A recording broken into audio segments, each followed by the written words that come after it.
que a través de los tiempos, cada día, hay menos reverencia hacia la obra de Dios. Estamos estudiando el libro 1 de Juan. La semana pasada estuvimos viendo sobre la obediencia imprescindible.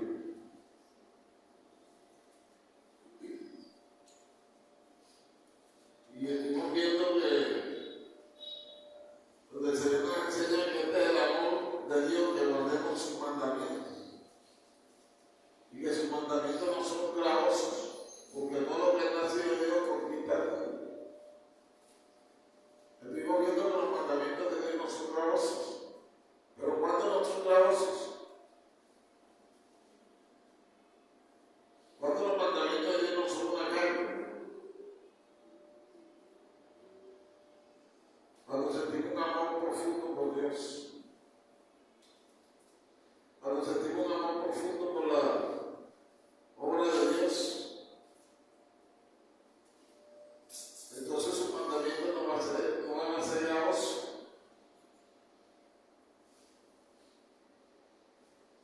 Pero también estuvimos viendo que cómo se puede explicar esto. ¿Cómo podemos explicar esto, hermano? ¿Cómo se puede decir que las tremendas demandas de Jesús no son una carga pesada?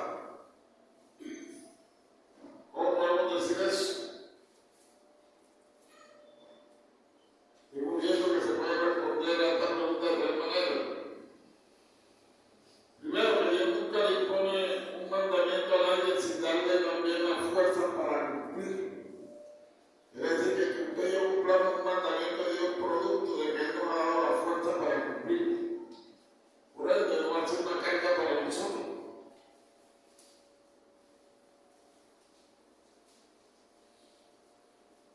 Quiere decir que Dios nos da su mandamiento y no se retira, dejándonos a nosotros el caso de recursos. No hace eso, hermano. Pero también vimos que hay una gran verdad. Nuestra respuesta a Dios debe ser la respuesta del amor. Y no hay deber demasiado molesto, ni tarea demasiado pesada para el amor. Quiere decir que cuando amamos a Dios profundamente, no va a ser una carga, no va a ser gravoso lo que hagamos para Dios, hermano. No va a ser una carga, hermano.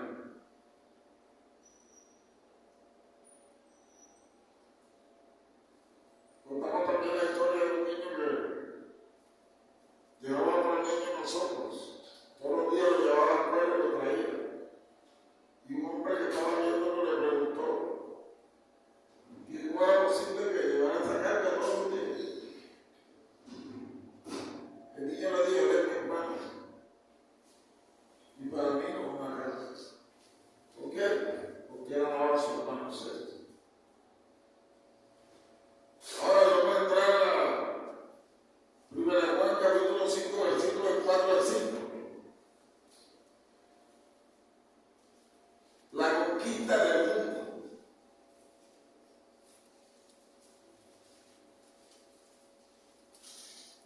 La conquista del mundo.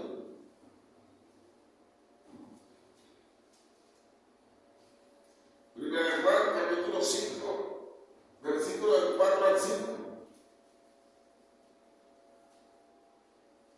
Dice: porque todo lo que es nacido de Dios vence a qué? Al mundo, hermano.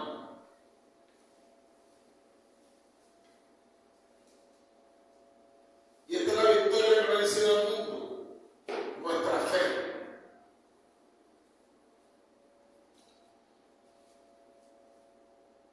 Porque todo lo que es nacido de Dios vence al mundo. Y esta es la victoria que vence al mundo, nuestra fe.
Si creemos en la encarnación, eso quiere decir que creemos que Jesucristo entró en el mundo y asumió nuestra vida humana. Eso lo creemos.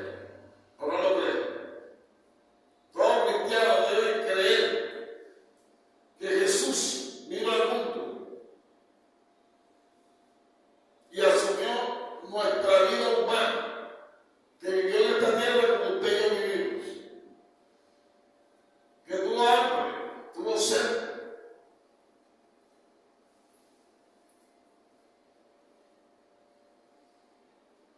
Y sí, hermano, eso fue lo que hizo.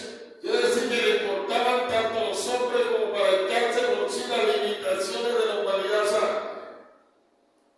la Biblia dice en el libro de Filipenses que siendo Jesús igual a Dios, descargó como cosa que aferrarse. Él no se aferró a eso, sino que tomó la forma humana con todas sus limitaciones, hermano. Que es el acto del amor que sobrepasa el entendimiento humano. Si Dios hizo eso, quiere decir que tomó parte de todas las diversas actividades de la vida humana y conoce por experiencia los muchos dolores y pruebas y tentaciones de este mundo. Jesús lo conoce todo, hermano. Dios lo conoce todo. Él se encarnó, Él vivió aquí en la tierra.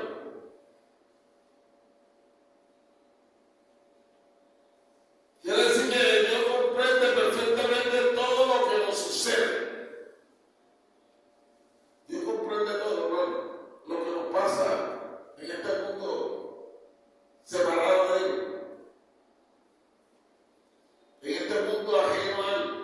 Él conoce todo, hermano, porque Él se encarnó. Él estuvo aquí en la tierra, hermano, en las calles polvorientas de Jerusalén.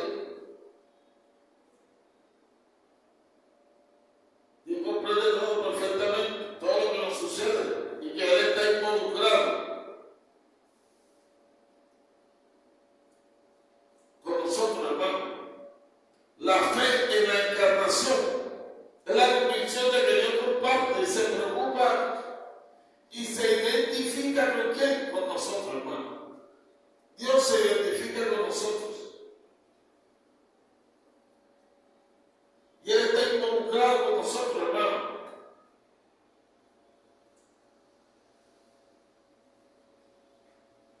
Debemos tener fe en la encarnación. Dios se encarnó. Y cuando tenemos esa fe, ¿qué va a pasar? Se producen ciertos resultados, hermano. Primero,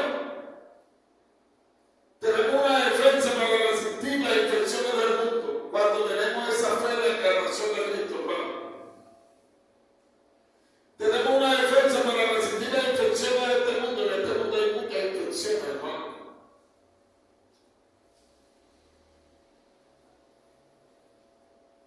Por todos lados nos oprimen los estándares y los motivos mundanos. De todas partes nos llegan las fascinaciones de las cosas malas. De dentro y de afuera nos asaltan las tentaciones que son parte de la situación humana en un mundo y una sociedad que no está interesada en Dios.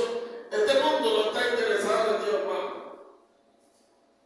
Esta sociedad no le interesa a Dios.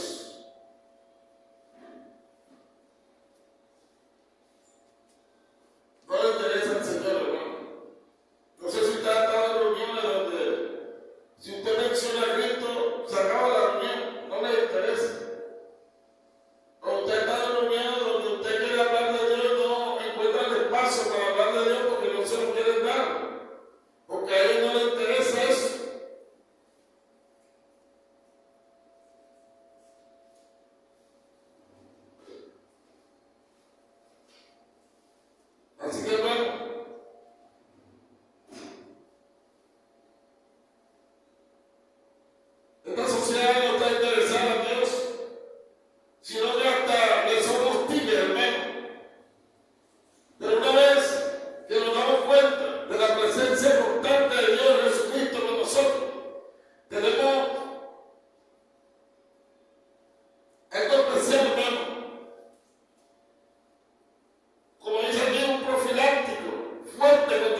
intenciones del mundo, hermano, el mundo tiene muchas intenciones.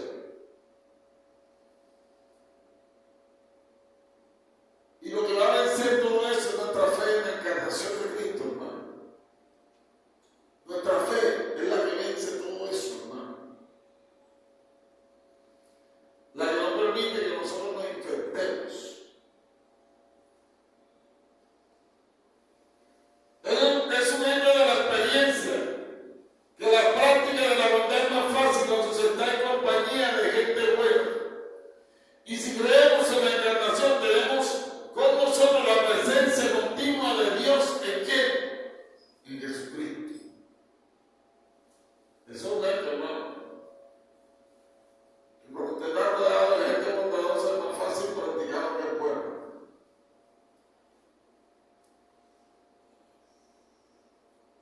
Segundo, tenemos fuerza para resistir los ataques del mundo. El mundo lanza muchos ataques contra nosotros, hermano.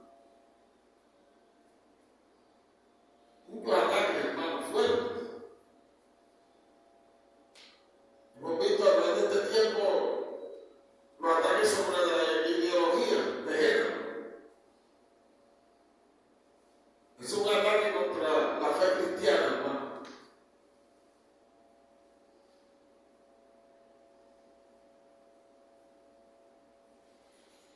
Y en la fe, en la encarnación de Cristo, tenemos la fuerza para resistir todos esos ataques del mundo. La situación humana está llena de cosas que tratan de apartarnos de nuestra fe. El mundo tiene muchas cosas, hermano, que tratan de apartarnos de la fe en Cristo, hermano. De que nos alejemos de la fe en Cristo.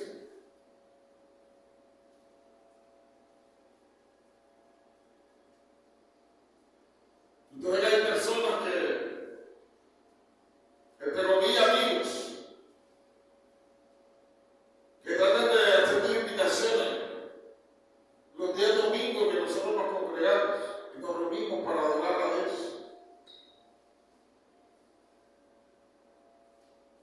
Son invitaciones que nos hacen para separarnos de quién, de Dios.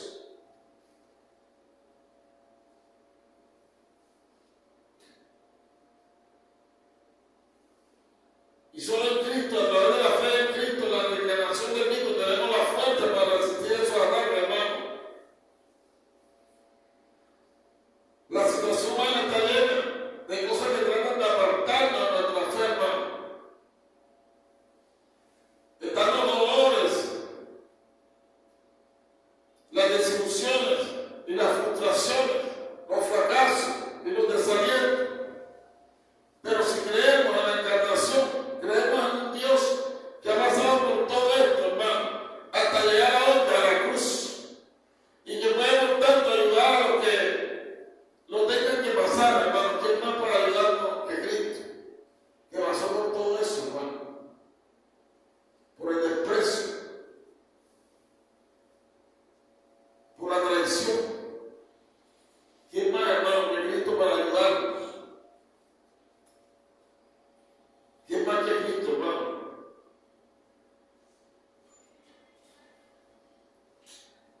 ¿Quién más que Cristo, hermano? Puede ayudarnos, puede guiarnos a salir en victoria de todas esas cosas, hermano.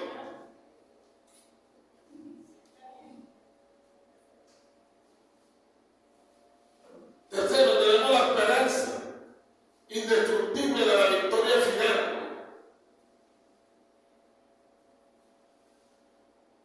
El mundo le hizo todo el mal que pudo a quien, a Jesús. Cuando Dios se encarnó en Cristo,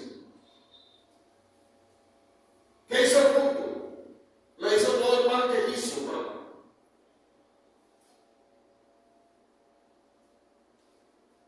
Lo calumniaron. La calumnia es una maldad, hermano, contra una persona, y más contra Cristo, que vivió una vida inmaculada en la tierra, sin ningún pecado, hermano. En él no salió ninguna mentira. Pero le hizo al mundo, le hizo todo el mal que pudo, hermano.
por qué queremos estar la luz y la tiniebla, no tienen nexo, hermano.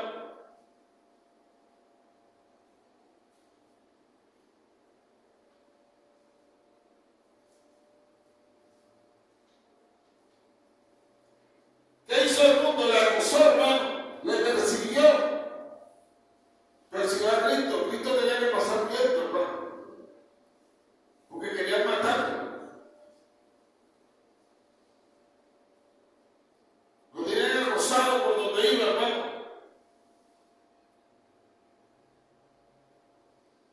Y luego le reunió, le dijo que él echaba los demonios fuera en el nombre de Belcebú, lo cual era falso, hermano. Todo eso lo hizo el mundo, hermano, el cosmos. Por eso es claro y Juan dijo, no améis el mundo ni nada lo que el mundo ofrece. La amistad con el mundo es la amistad para con Dios. No es posible que un hombre que se haya llamado cristiano, una mujer que se haya llamado cristiano, tenga una amistad profunda con el mundo que cogió y mató a Jesús. Con el mundo que lo calumnió, hermano. Le acusó de hereje. También le dijo que era amigo de pecadores. Le juzgó, hermano, y le crucificó y le enterró, hermano. Hizo todo humanamente posible, ¿para qué? Para eliminarlo. Mire eso, hermano. El mundo hizo todo humanamente posible para eliminar a quién? A Jesús.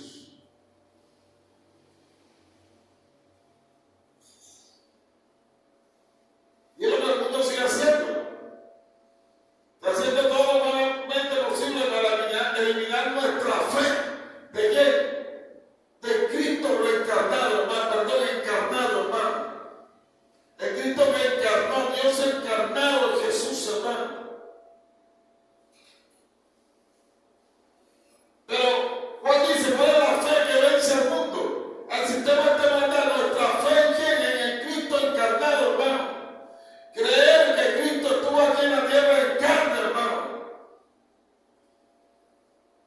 Porque hay mucha falsa doctrina como el gnosticismo que enseña que Cristo no estuvo aquí en carne.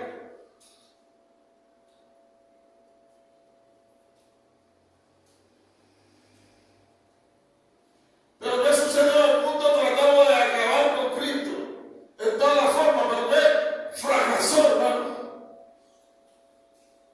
Porque después de la cruz que vino, la resurrección de Cristo, la Biblia enseña que Cristo resucitó al tercer día, hermano. Cristo resucitó.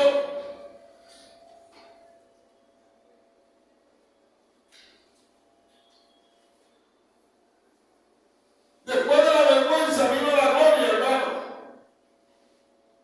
Y ese es el Cristo Jesús que está con nosotros, hermano. Que prometió no abandonarnos ni dejarnos nunca.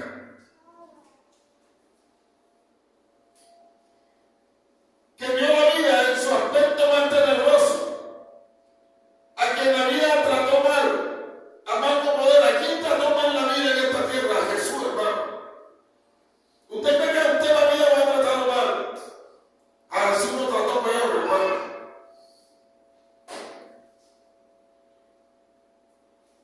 Sin merecerlo. Porque de pronto usted y yo merecemos que la vida nos trate mal, porque hemos sido los pecadores inmundos. Pero él no lo merecía, hermano. Él estaba llevando una vida perfecta, recta, justa.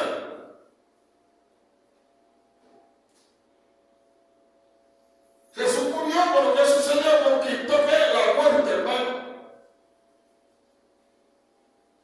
¿Y qué nos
enseñando a la iglesia. Y hoy Dios nos está enseñando, hermano, que la fe que vence al mundo es la fe puesta en el Cristo encarnado, hermano. Creer que Jesús es el Hijo de Dios.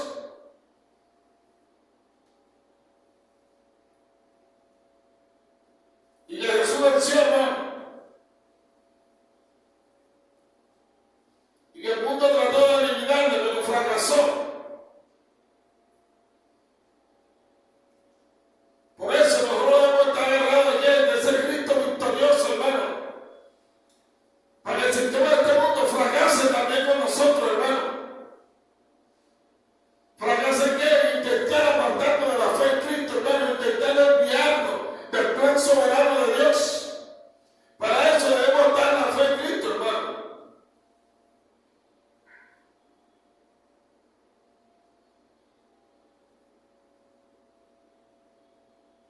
¿Qué día tiene, hermanos, el día de hoy? Para que usted no vaya a la iglesia. Pero la fe que vence al mundo es la fe de Cristo, hermano.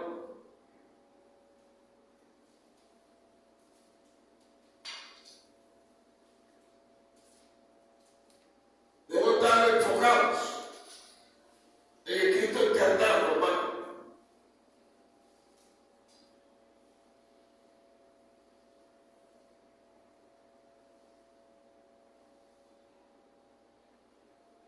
Y por eso dice, todo aquel que cree que Jesús es el Cristo, es nacido de Dios. Y todo aquel que ama al que engendró, ama también al que ha sido engendrado. O sea, si tú amas a Dios, también amas al que fue, amas a Cristo, hermano. Porque Cristo viene de Dios. En esto conocemos que amamos a los hijos de Dios. Cuando amamos a Dios, quiere decir que si yo amo a Dios, también amo a los hijos de Dios.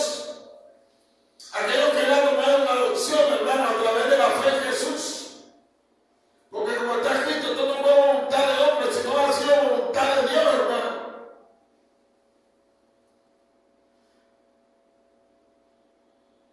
Por eso dice que esto conocemos que amamos a los hijos de Dios cuando amamos a Dios y guardamos que es sus mandamientos, hermano. Pues este es el amor a Dios, que guardemos sus mandamientos, y sus mandamientos no son gravosos para quién, para los que aman a Dios. Porque si una persona no ama a Dios, si usted le dice no matará, porque esto es muy difícil para mí, ¿cómo me lo voy a matar? Y si una persona no ama a Dios y usted le dice no adulterará, eso para él es imposible, porque él no ama a Dios. Pero cuando usted ama a Dios, sus mandamientos no son gravosos, porque no son una carga. Porque el mismo Dios nos capacita para cumplir sus mandamientos y nos da la fuerza para hacerlo.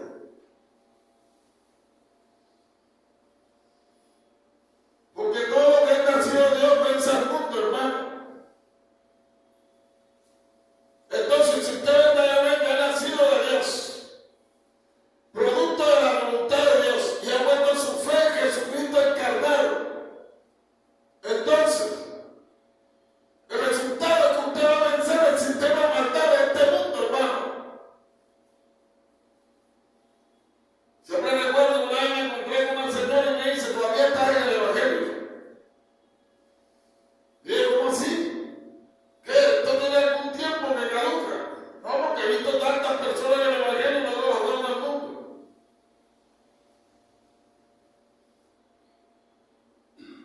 Pero lo que enseña la Escritura es esto, hermano. Que todo lo que es nacido de Dios vence al mundo, hermano. Si usted es nacido de Dios, usted va a vencer al mundo, hermano. Y esta es la victoria, hermano, que ha vencido al mundo. Nuestra fe. Igual dice que es el que vence al mundo, sino que cree que Jesús es el Hijo de quién? De Dios, hermano. El Hijo de Dios. Y luego dice en el versículo 6, este es Jesucristo que vino mediante agua y sangre, el agua y la sangre, hermano. No mediante agua solamente, sino mediante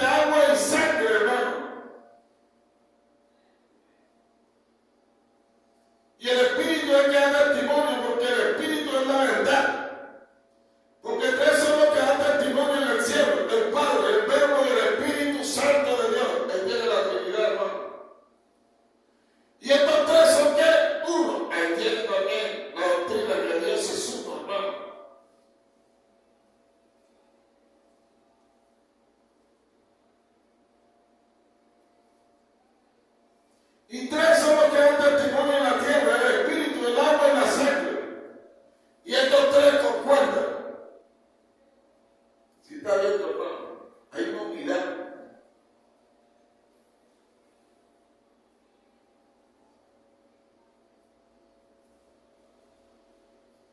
Hay un teólogo llamado Plummer que dice: este es uno de los pasajes más alucinantes de la Epístola y uno de los más complicados del Nuevo Testamento.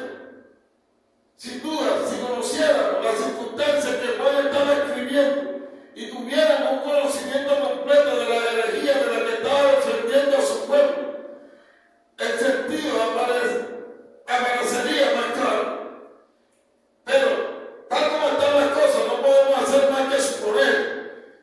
Si sabemos bastante, sin embargo, del trasfondo para estar razonablemente seguros de que podemos llegar al sentido de las palabras características de este pasaje de Juan, está claro que las palabras agua y sangre en relación con Jesús tenían para Juan un significado especialmente místico y simbólico. En su historia de la cruz hay un curioso par de versículos, hermano.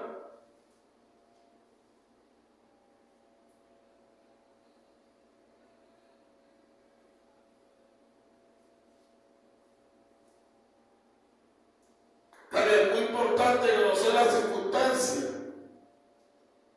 la historia, hermano.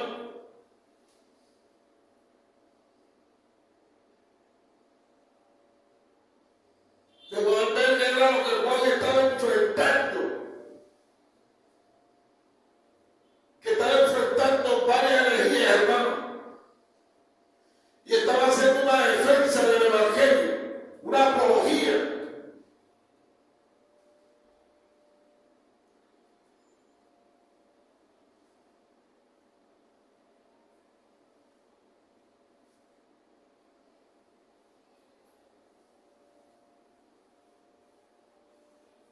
Así que, hermano, está claro que las palabras agua y sangre en relación con Jesús tenían para Juan un significado especialmente místico y simbólico en su historia de la cruz. Vemos un versículo que está en Juan 19:34.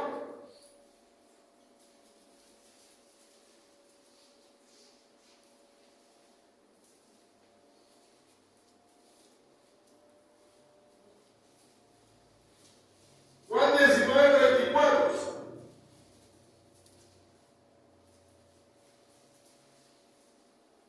Dice: pero uno de los soldados le abrió el costado con una lanza, y al instante que bueno que salió, hermano, sangre y agua, hermano.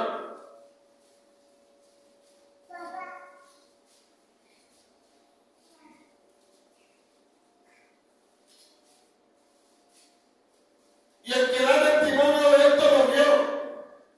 Y lo que dice es cierto, y él sabe que está diciendo la verdad, para que nosotros también creáis.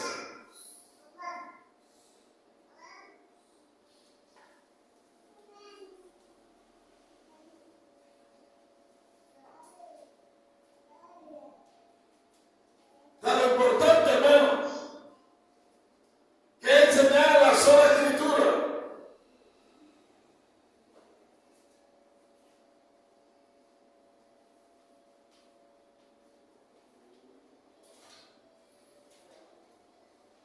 Porque enseñamos la sola escritura, ¿para qué? Para que crean. Porque la Biblia dice que conoceréis la verdad y la verdad os hará ¿qué? Libres. ¿Libres de qué? De la incredulidad, hermano.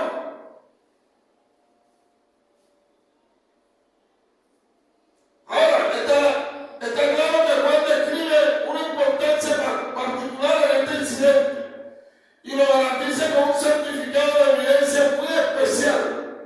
Para él la palabra agua y sangre en relación con Jesús comunicaban una parte esencial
importante, hermano.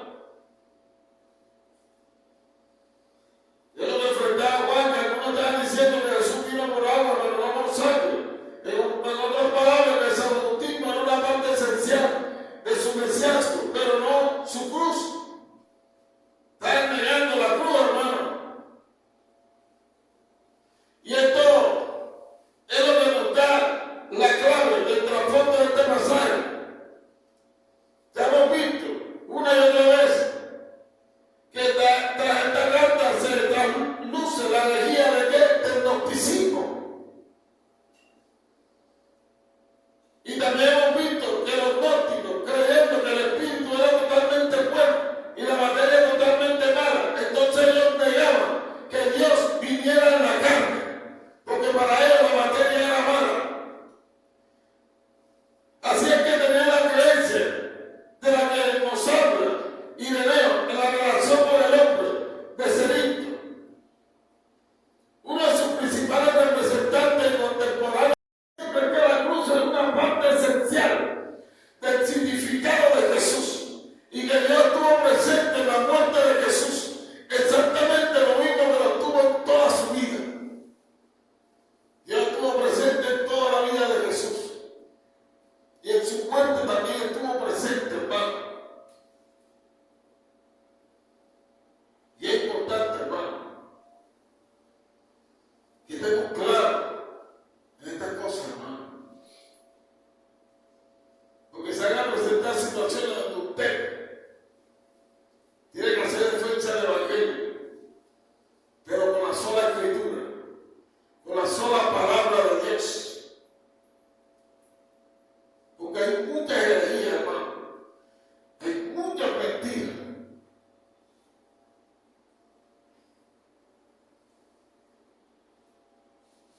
Que tratan de qué? De destruir nuestra fe, hermano. Y usted y yo debemos estar apoyados en la errante palabra de Dios, en la sola Escritura, hermano. Pero eso usted debe estudiar la palabra de Dios.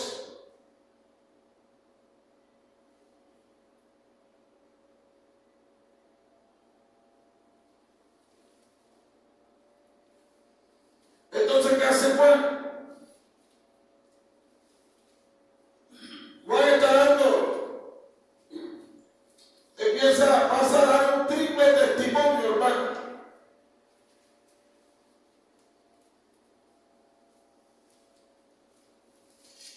Un triple testimonio. ¿Qué es lo que está dando Juan? En el versículo 6 y 8 de Jesucristo, que vino mediante agua y sangre, no mediante agua solamente, sino mediante agua y sangre. Y el Espíritu es el que da testimonio, porque el Espíritu es la verdad. Porque tres son los que dan testimonio en el cielo, hermano, el Padre, el Verbo y el Espíritu Santo. Y estos tres son uno. Y tres son los que dan testimonio en la tierra. El Espíritu, el agua y la sangre, y estos tres concuerdan, hermano. El triple testimonio está hablando Juan.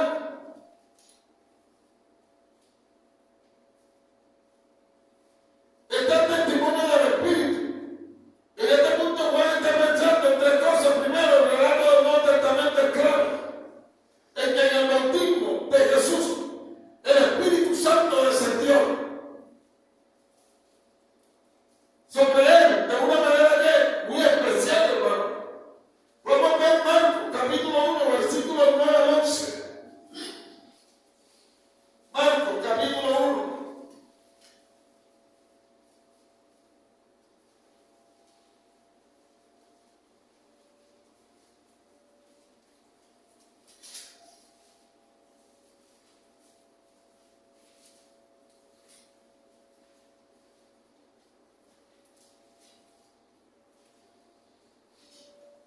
Versículo 9 al 11 dice: aconteció aquellos días que Jesús vino de Nazaret de Galilea y fue bautizado por Juan en el Jordán, hermano.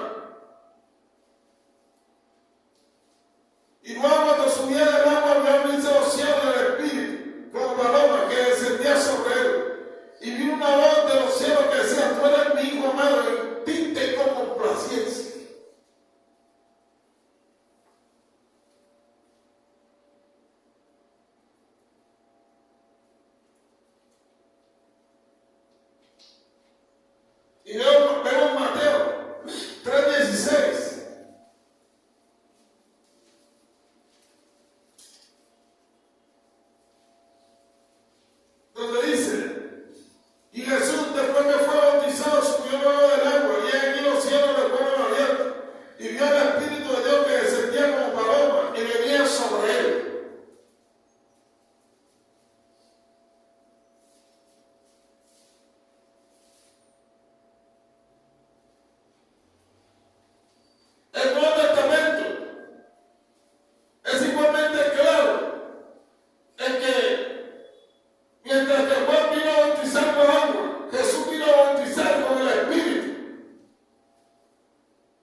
experiencia de los hombres era que el sacrificio era eficaz y los redimía y reconciliaba con Dios, dándole paz para con Dios.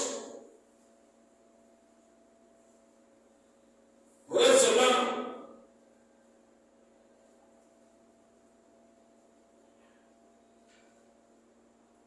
en ella se representa plenamente el sacrificio de Cristo. Y en ella se da a la persona la oportunidad, a través de la cena del Señor, de darle gracias a Cristo por su sacrificio, hecho de una vez y por siempre, hermano, sino también de apropiarse de los beneficios de recibir su poder sanador. Y eso sucedía en tiempo de Juan. A la mesa del Señor los creyentes se encontraban con Cristo y experimentaban ya su perdón y la paz con Dios que Él traía. Y seguimos teniendo esa experiencia, hermano. Y por tanto, sabemos, hermano, del poder reconciliador del sacrificio de quién, de Jesucristo. El Espíritu y el agua y la sangre se combinan para mostrar cómo el perfecto Mesías, el perfecto Hijo de Dios y el perfecto Salvador, al hombre, Jesús, en que Dios se nos ha manifestado, hermano.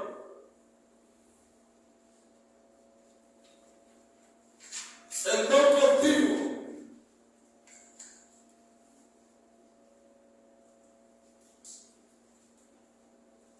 El don continuado del Espíritu, la continuada muerte y resurrección del bautismo, la continuada disponibilidad del sacrificio de la cruz y la mesa del Señor siguen siendo los testigos de quién, de Jesucristo, hermano.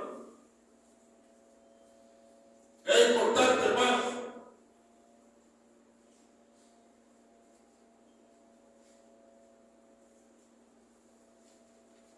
Es lo que dice Juan sobre el triple testimonio, hermano.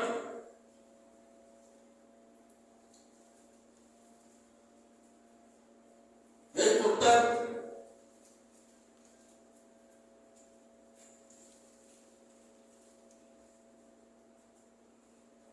Ven lo que nos habla Juan aquí, hermano.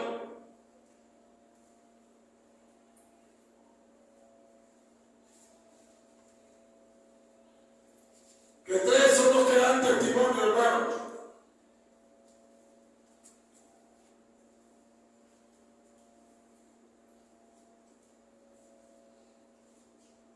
Porque todo lo que es nacido de Dios vence al mundo. Si usted y yo somos nacidos de Dios, vamos a vencer el sistema mortal de este mundo, hermano. Y no nos vamos a dejar contaminar por las doctrinas falsas que este mundo está enseñando, hermano, para apartarnos de la fe. ¿Y qué es lo que vence el mundo? Nuestra fe, que es el Cristo encarnado, hermano.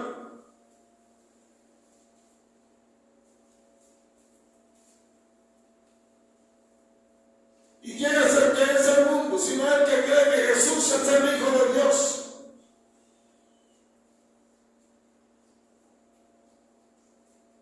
Recuerda, hermano,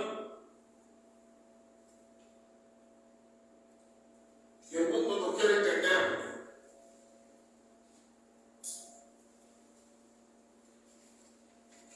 Por eso usted, cuando está en una reunión, tiene que